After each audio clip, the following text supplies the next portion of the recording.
Moving forward, we'll do the 10 6-inch guns next, because these actually fall within the top of the, or inside the hull, which we'll be closing up shortly. So as you can see by the assembly diagram, it's pretty involved. There's a lot of parts to this. So here we go. So each of the guns is in a single block of parts.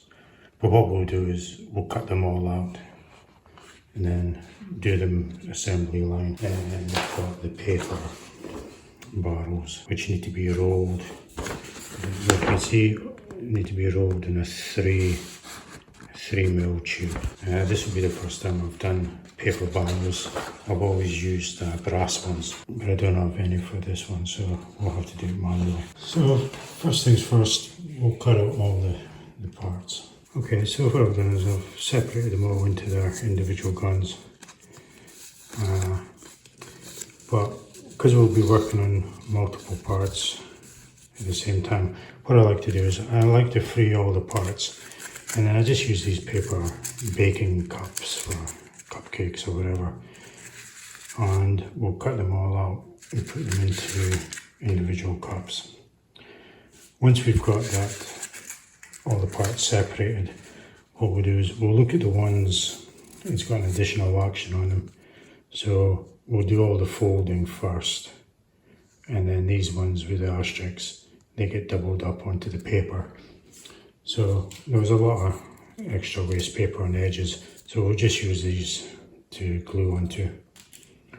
Okay, so these hand wheels, rather than try and cut them out, I'll see if I can solder something up in brass, because they look quite thick diameter wire, so we'll try that next as well. I'll cut out each of the parts and we'll put them in the cases. I also like to keep the numbers on the parts. Sometimes it's pretty obvious what they are, sometimes it's not. And just rough cutting them out as well, because we then take your time to cut to the final shape after. Just freehand cutting, you need to make sure you don't go into some of the other parts that we actually need. So just take your time, take a bit of care. That's all the parts roughly cut out and put into the same things. Another good thing about these cupcakes is while you're working on them, you can just stack them all together, and it doesn't take up much room, and then you can just work on the one you want at the time.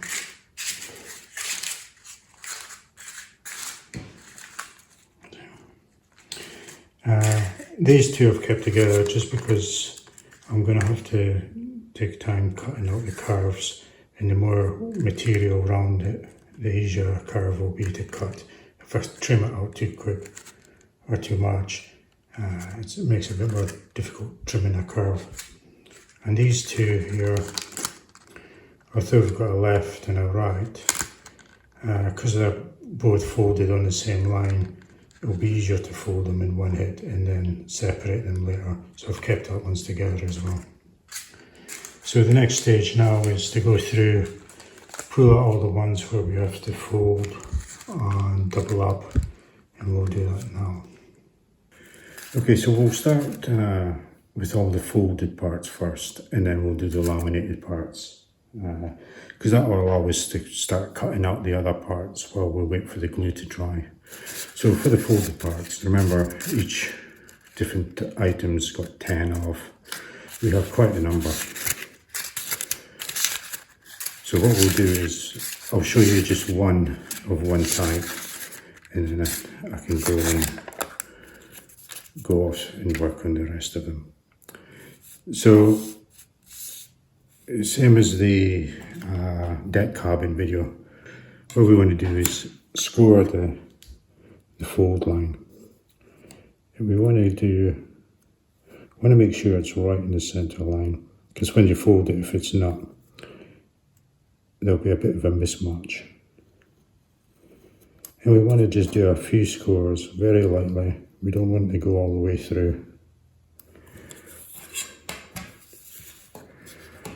You can actually just see the back but it's not cut.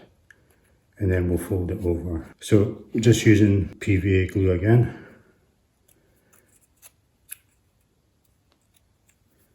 We'll just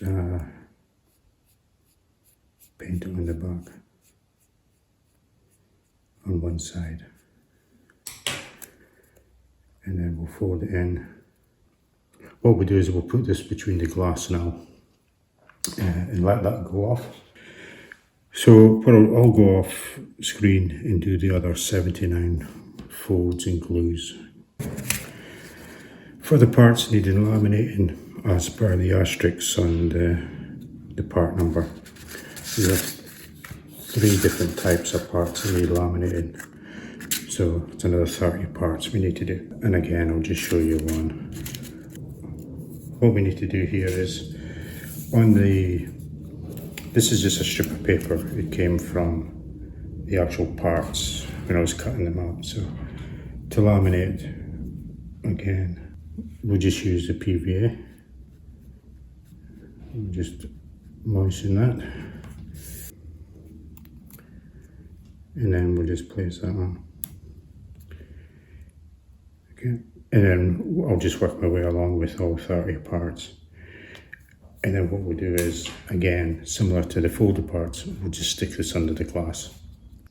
With all the relevant parts folded and laminated, we can now finish cutting them all free.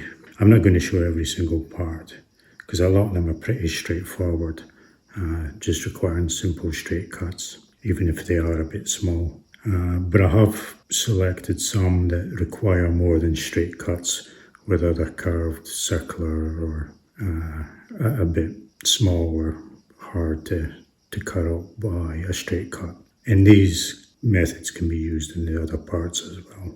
While I was looking at the plans, I also came across more parts, and these are on the thin paper. That's why I never saw them initially. So we've got these all wrap around 0.8mm to form tubes. And I've just marked on how many. So there's 10 of each of these ones, so 1 per gun. And this one's got 30, so it's 3 per gun. So that's another task to do. But I'll show you rolling these tubes. It should be relatively simple based on its thin paper, so you don't suffer from delamination like you do with the thicker paper. But that's another step I'll show you. So we'll start cutting out these parts here. These are the breech for the gun barrel.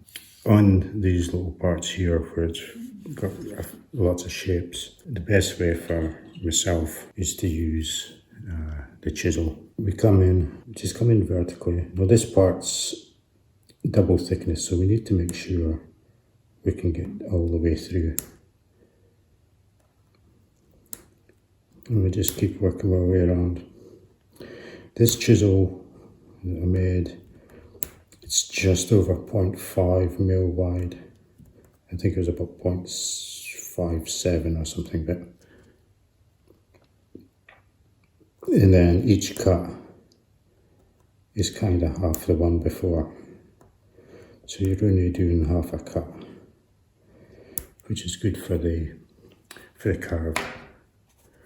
For the straight section, we've went to a slightly larger chisel.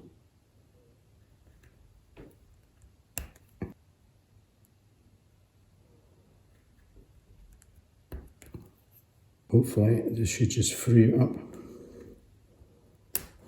There we go.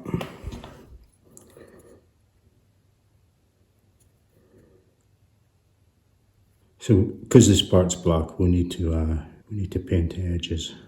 For circular shapes at this size, I find it hard to freehand cut. And plus it's double thickness as well. So my usual preferred method for this is to do a slice and cut. So you just work your way around, taking off a sliver at a time. And you're just rocking the knife forward. And as you can see, it takes off lots of little slices. It's quite laborious, but once you get into a bit of a rhythm going.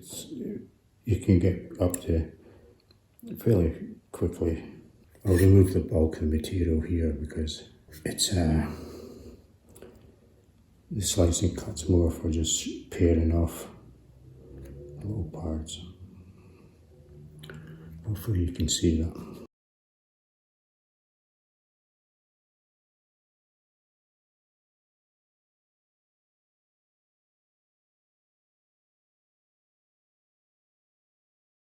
So again, it's not too bad. With it being black, again we'll need to paint the edges. Since I've been using the little chisel, it's now become my preferred method for cutting out virtually all these gun parts, other than the large straight cuts. I find it so much neater, and I can get so much more consistent cuts.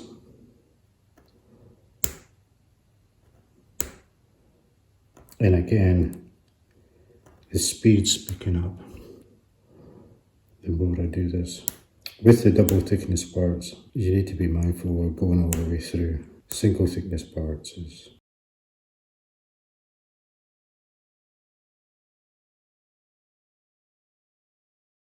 I'm just mindful my fingers was in the way. My hands are a bit shaky because I'm kind of leaning over, trying to avoid blocking the camera.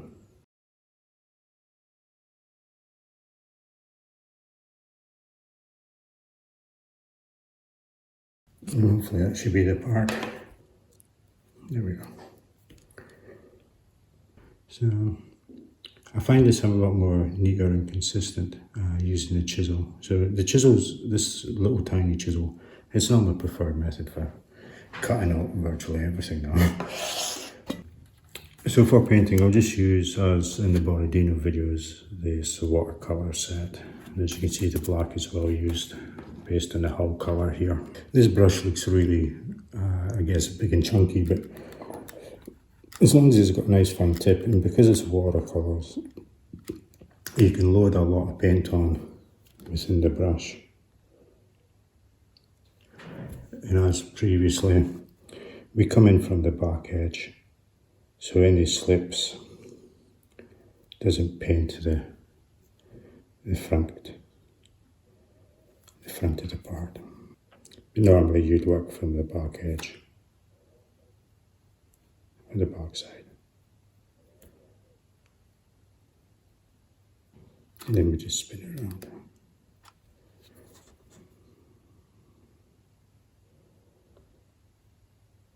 And then the part we cut out first, we'll paint that as well, but that just sits, it's upside down, but that just sits on there. This next part forms the centre of the chassis and joins the two halves together. A couple of things to note here. Based on the layout, you've got a front, I notice the front has two dots here, so these are handed as well, so when you come to make it, make sure we split a marked up one with a plain one. This centre one forms a curve. So at some stage we need to determine, does this sit on top of the cut or does it sit flush with the cut? And also, as you can see, it's a rectangle, it's not exactly square. So when you come to bend and glue this in, you need to make sure we get the right orientation, which is the half pipe would go this way and not that way. For these curves, multiple options. Because it's single part as well, we could actually do this as a freehand cut. And even if it's single part or single thickness, you don't want to try and get through in one hit.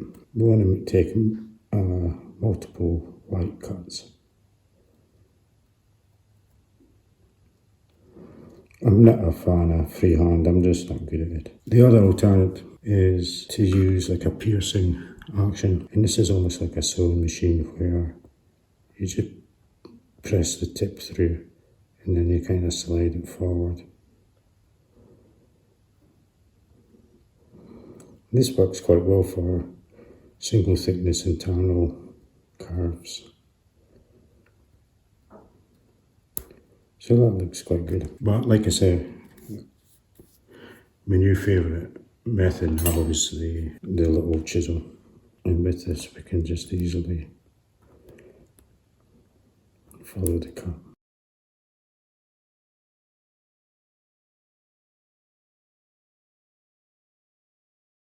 So then we'll just free this up.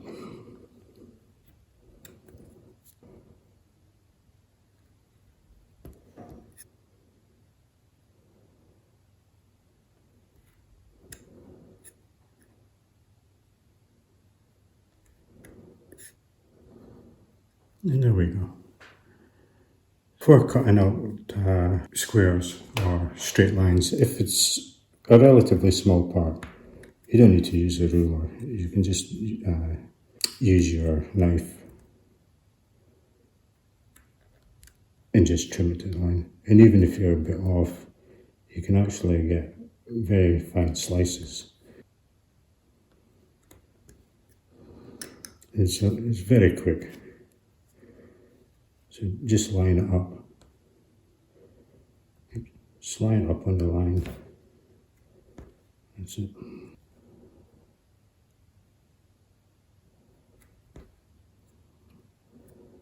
That's the other part. For this part, we'll just freehand it. So we've got quite a thin element here, and we'll have to do an outside and inside cut. So what we'll do is, I've left this here to give some kind of support to the thin part. And again, it's just a case of taking light cuts, just slowly working your way around. I'm always going through this with a one cut. It's single layer paper, so it's not as bad if it was laminated.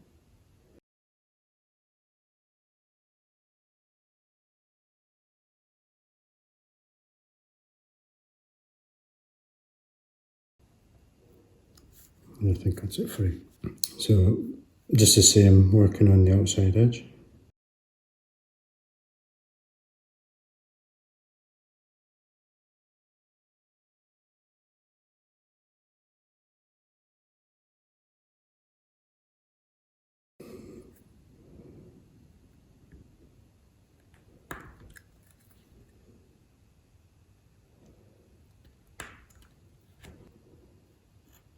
Okay.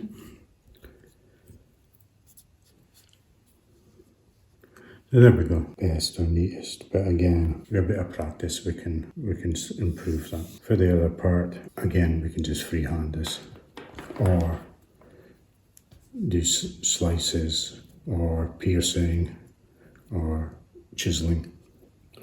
But we've started freehanding, so we'll continue with that.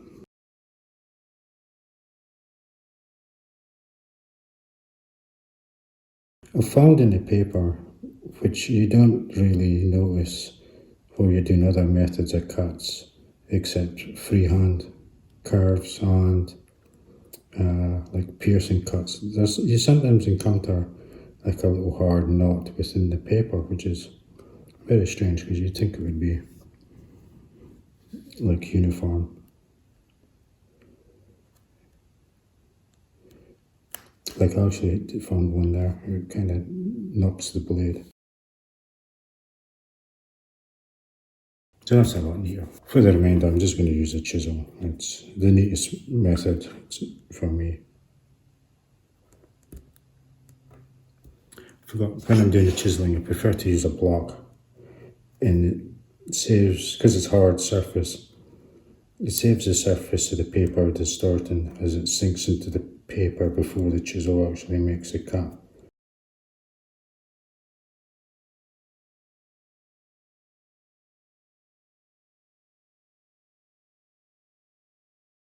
So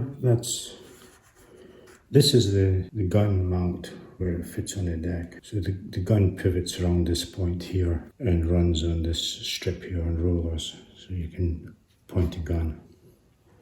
But that's all done anyway. This next part would be the wheels of the gun carriage or chassis, and that's what rolls on the part shown previously. We have 4 wheels per gun, and as you can see, or maybe you can't see, but they've been folded. So it's double thickness, and you've got the picture or pattern on both sides. The way I'm going to use my chisel. So I'm going to use my chisel, and I'm going to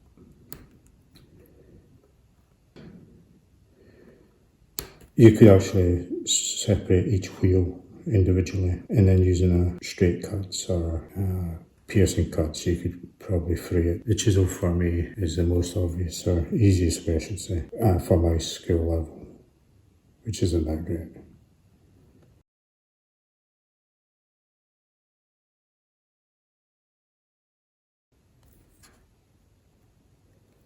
And there we go. You can't just make out, you can just make out that, yeah, you've got a plate here, and then you can see where the curve starts of the wheel. So we'll paint that black as well, just on the edge, a dark grey. But there's 4 of these per gun. I want to show you how I roll these little tubes next. These are on the thin paper. And as per the instructions, it's to be rolled with an 0.8mm brass. But what I've done is I've used a piece of 0.4mm piano wire, because this makes a tight bend or curve, and then you can use this to open it up to the correct diameter.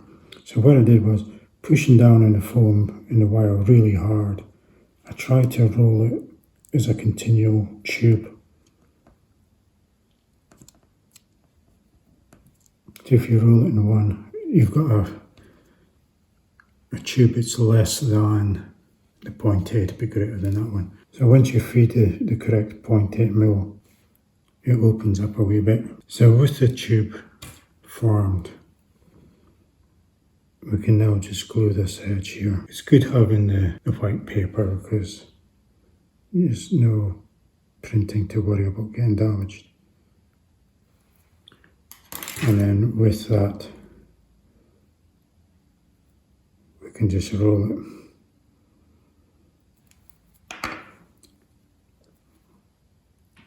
So I like to just roll as well.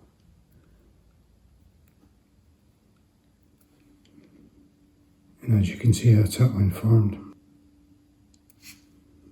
So it's the same deal with the little one. Do the initial form with a smaller wire, pressing very hard to get it to roll all the way around.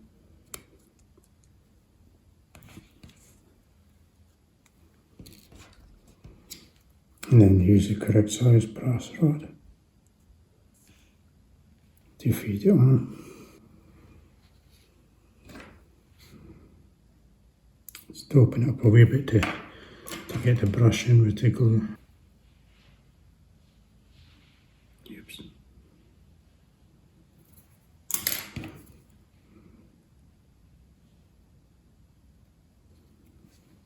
And then that's it. And again, I'll just spin it in my fingers just to push down the edge.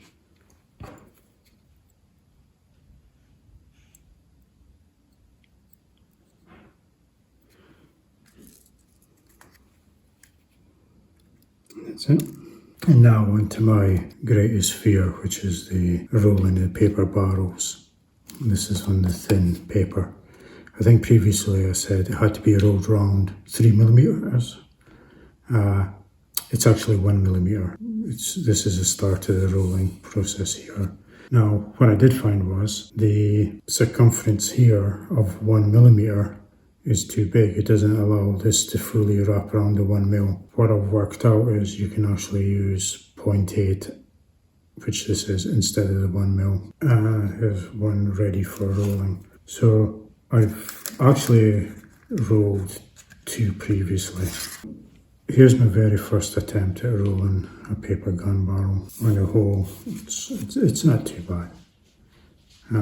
There's a fair bit of print or ink damage here where it's kind of started to wear off. But you can see I made the barrel okay. I did film it, but I wasn't going to show it because it was just, I'm not happy with that. My second attempt was a lot better, whereas this first section here, which is what's rolled first and the most delicate part, that came out not too bad. It's fairly tight and there's less damage to the colour. I'm not actually going to show rolling the barrels in this video until I've done some more, because I want to get the process repeatable and consistent. First attempt wasn't too bad.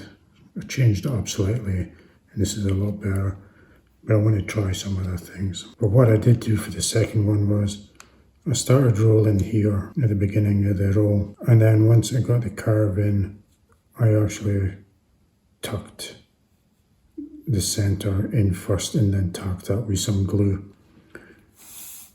With that tacked in place, I can then kind of work my way down from each end. Again, this initial part's the hardest purely because it's only a single roll, or just over a single roll. So once you got past that point there, it was a case of just gluing it in steps. So I would glue from the corner point to halfway to the next segment, and then once you roll it on, you again corner to the middle. That way, if you do it from the corner to the end, it's hard to get that lone corner sticking out by itself to get flat against it.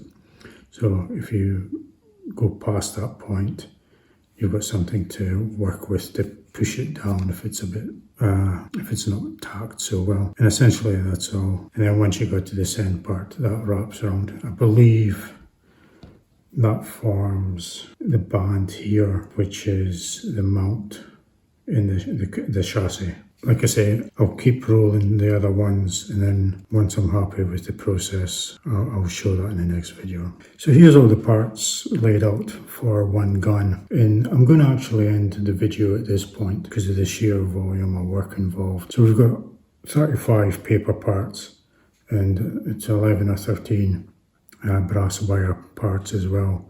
So we're looking at 48 parts for one gun. With the 10 guns, it's a total of 480 parts. And the video is getting a bit long as it is, so what I'll do is we'll end here, and then the next video will pick up with the assembly of the guns. And as mentioned, once I'm happy with a workable, consistent, repeatable process for rolling the barrels, I'll include that as well. One part I haven't done is the hand wheels here, and that's because I want to try the brass soldering. This is my first attempt, and it's not good enough yet to show the process.